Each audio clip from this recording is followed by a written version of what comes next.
In this video, I'm going to show you how to add pages, people, and groups to your favorites so that you can see more of their posts in your feed, okay? And please remember to watch this video until the very end so you don't make any mistake, okay? Let's get started without wasting so much time. Click on your Facebook application, okay? Then you want to refresh it first.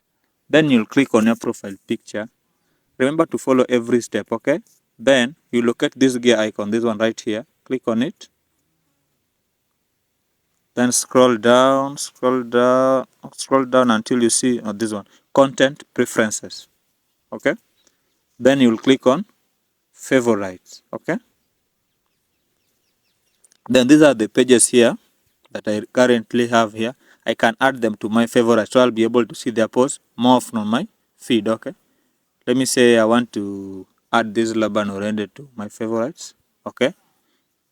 The guy has been added to my favorites, so I'll be able to see more of his posts on my feed, okay? Like this video and subscribe to my channel for more tips like this, okay?